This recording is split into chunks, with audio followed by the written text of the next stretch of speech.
Hey there, members of the Night Crew, and folks who just love horror. Welcome to the Night Crew podcast, where shadows breathe and monsters listen. This is the podcast where we get cozy with the creepy, the frightening, and the just plain undead. I'm your host, Brad Ricks.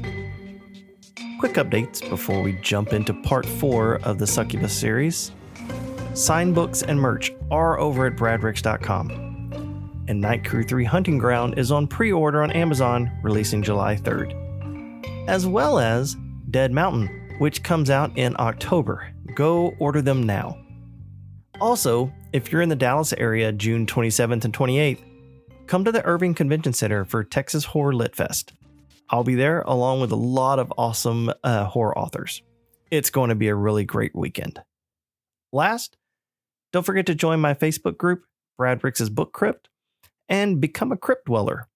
It's a fun place to share horror recommendations, rave about my books, and anything else horror related you'd like to talk about. All right, let's get started. Doors locked, lights low. This is part 4 of our series. We've come a long way. Episode 1, we met Lilith and the Lilum, the oldest night demons on record. Episode 2, we toured the world and met her cousins from Greece to Japan to the Philippines. Episode 3, we watched the church turn her from folklore into a death sentence. Tonight, we bring her all the way to now. Because here's the thing, I've not told you for 3 episodes. The succubus isn't a historical creature. She's not a thing that used to happen to people. People are still reporting these encounters. Tonight, this week, in bedrooms with smoke detectors and phone chargers and box fans running, the folklore didn't end, it just changed. So, tonight we're going to talk about sleep paralysis and what's actually happening in your brain when the old hag sits on your chest. We're going to talk about modern encounter reports. And there are more of them than you'd probably be comfortable with. We're going to talk about how pop culture took this terrifying soul stiller and turned her into a video game love interest, which is a journey. And at the very end, I've got a couple of accounts that are recent enough that I want you to decide for yourself how settled any of this really is. All right, here we go. Let's start with the science. Because the science is genuinely fascinating, and it's the key that unlocks almost everything else in this episode. Sleep paralysis. We've touched on it in almost every episode of this series, but tonight we're going to actually open it up. Here's what happens. When you enter REM sleep, the deep dreaming stage of sleep, your brain does something very clever and very important. It paralyzes your body. This is called REM atonia. Your brain essentially cuts the cables between your mind and your muscles so that when you dream about running or fighting or falling, your body doesn't actually act it out. It's a safety mechanism. Without it, you'd be kicking, punching, or sprinting in your sleep, which is bad for you and worse for whoever's next to you. Normally, this paralysis switches off before you wake up. The cables reconnect, you open your eyes, you get up, you start your day. But sometimes, and this happens to a huge percentage of people at least once in their lives, the timing glitches. You wake up, your mind comes online, but the paralysis hasn't switched off yet. So you are awake, you are aware, your eyes are open, and you cannot move, you cannot speak, you can barely breathe because even your breathing feels constrained. Now here's the part that turns a neurological glitch into a monster. Your brain, in this state, is still partly in REM, still partly dreaming. So it starts layering dream content onto the real room you're actually looking at. So you're seeing your real bedroom, but your brain is painting things into it. And because you're terrified, because your body is screaming that something is wrong, your brain reaches for the scariest thing that it can find. It generates a threat, a presence, something in the room with you. Researchers have cataloged these hallucinations, and they are remarkably consistent across people who have never met and cultures that never mixed. There's a sense of an intruder, someone or something in the room.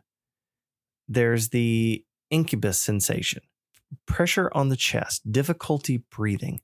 Sometimes the distinct feeling of a weight sitting directly on top of you. And there are what researchers call unusual bodily experiences: floating, falling, sensations of being touched or pulled. Sound familiar? It should. That's the succubus. That's the entire succubus described by sleep researchers in clinical language. The presence in the room, the weight on the chest, the inability to move or breathe, the feeling of being touched. Every single feature of the ancient folklore maps onto a documented symptom of sleep paralysis. We didn't invent the succubus from nothing. We invented her from the most terrifying few seconds the human nervous system is capable of producing. And I want to be clear, knowing the science does not make it less scary. I've read articles from people who know exactly what sleep paralysis is, who can explain REM atonia better than I just did, and who are still absolutely terrified every single time it happens. Because, understanding it doesn't change the experience. When it's happening to you, there is something in the room. The knowledge is in one part of your brain, and the terror is in another. And at 3 a.m, terror wins. Now, let's talk about how different cultures have named this exact experience. Because this is where the folklore and the science, they kind of shake hands. In English folklore, particularly in Newfoundland, the experience has a name. It's called the Old Hag. To be visited by her is to be hag-ridden. The Old Hag comes in the night, sits on the sleeper's chest, and holds them down. The word nightmare itself comes from this tradition. The mare in nightmare isn't a horse. It comes from an old Germanic word, mara, referring to a malevolent spirit that sits on the chest of sleepers. So every single time you use the word nightmare, you are unknowingly invoking a chest-sitting sleep demon. You've been doing it your whole life. You're welcome for that. Different cultures, same experience, different costume. In parts of the American South, particularly in African American and Gula traditions, the phenomenon is the hag, and you're being ridden by the hag. In the Caribbean, similar. In Thailand, it's Fiam, a ghost that sits on you in the night. In Turkey, it's the Karabasan, a presence that holds you down.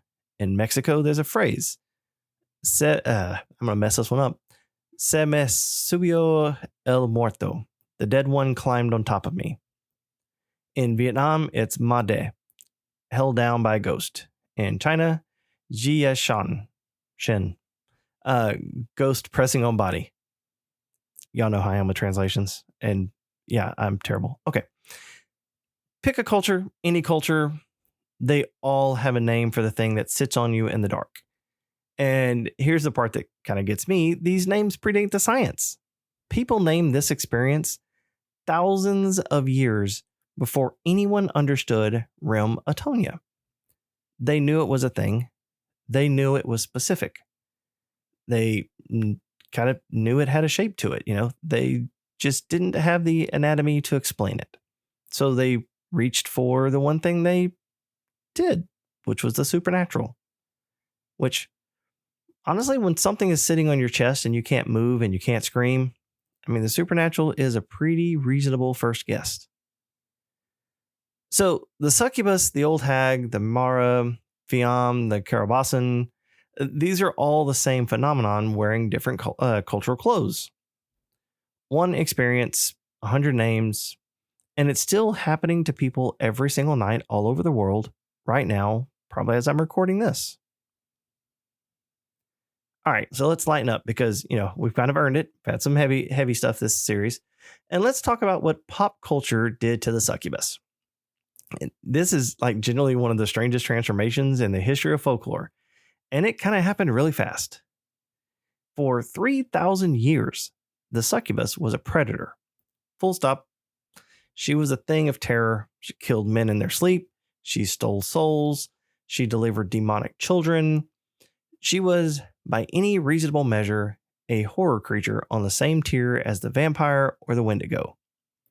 Nobody in 3,000 years of folklore looked at the succubus and thought, you know what? She seems nice. And then the 20th century happened, and the 21st century really finished the job. Somewhere in the last 100 years or so, the succubus got rehabilitated. She went from monster to misunderstood, from predator to antihero, from a thing you feared to a thing I can't believe I'm saying this about a soul-stealing night demon, but it's kind of the thing you root for. You see it everywhere now. In urban fantasy novels, the succubus is often a sympathetic protagonist, struggling with her nature, trying to be good despite her hungers. In video games and tabletop RPGs, she was a recurring character. She's usually a recurring character type. Dangerous, sure, but also charismatic, often romanceable, sometimes an outright party member. In anime, the succubus archetype is practically its own genre at this point. And I find this fascinating because it tells you something about how monsters work.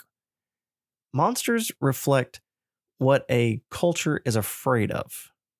The medieval succubus reflected a culture terrified of sexuality, of women's autonomy, of the loss of spiritual control. The modern succubus reflects a culture that is, to be honest, a lot less afraid of those things and a lot more interested in the idea of a dangerous attraction you choose to embrace rather than a sin you're supposed to resist. The monster didn't change. We changed. And the monster changed to match us the way she always has in every era of this entire series.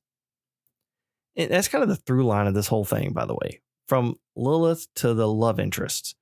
The succubus, it's a mirror. She has always been a mirror. She shows you what your particular moment in history is afraid of, or fascinated by, or unwilling to look at directly. The Babylonians saw infant death and exhaustion. The medievals saw sin and heresy. We see, apparently, a complicated romantic option with great breasts. 3,000 years, and she's still just showing us our own reflection. Which, when you think about it, might be the most unsettling thing in this entire series. Not that the monster is real, but that she's a mirror and we keep recognizing ourselves in her no matter how much we change. All right, I promised you at the start of this episode some modern accounts. And I want to handle these carefully because these are real people describing real experiences. And whatever the explanation is, the experiences were genuine to them. I'm not here to mock anybody. I'm here to tell you what people report. You can decide what you think it means. So here's the thing about modern succubus reports. They cluster around the same details every time. And these are details that the people reporting them often don't know are traditional. They're not folklore scholars. They've never read the Malleus. They've just had something happen to them. And when you collect enough of these accounts, the same features show up again and again. All right, detail 1. It almost always happens in that half asleep state, falling asleep or waking up. right at the border there, which lines up perfectly with sleep paralysis and also lines up perfectly with 3,000 years of folklore that says she comes at the threshold of sleep. Detail 2. There's almost always a sense of presence before anything is seen. People describe knowing they weren't alone before they can see anything. A weight in the air, a certainty, the seeing when it comes second. Detail 3. Many reports describe an inability to call out.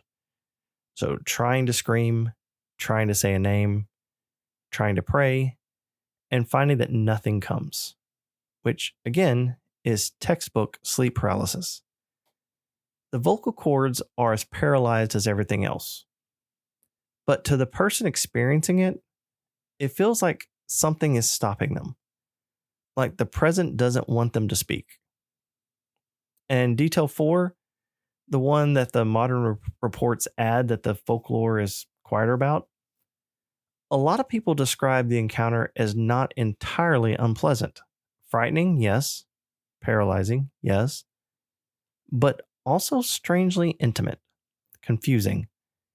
The kind of experience people are embarrassed to talk about, which is exactly why I think we hear about fewer of these than actually happen. The shame we talked about in episode 3 didn't go away. It just got quieter, like the amulets and like everything else in the series. People still don't want to admit she visited. Some things don't change in 3,000 years. Now, I'm a folklore guy and a horror guy, but I'm also honest with you, Night Crew, so here's where I land. I think the overwhelming majority of these experiences are sleep paralysis. I think the science is pretty solid. I think the brain is fully capable of manufacturing every single feature of succubus encounter without any help from the supernatural. I genuinely believe that. And yet, here's the part that I can't quite shake, and I'll leave you with it.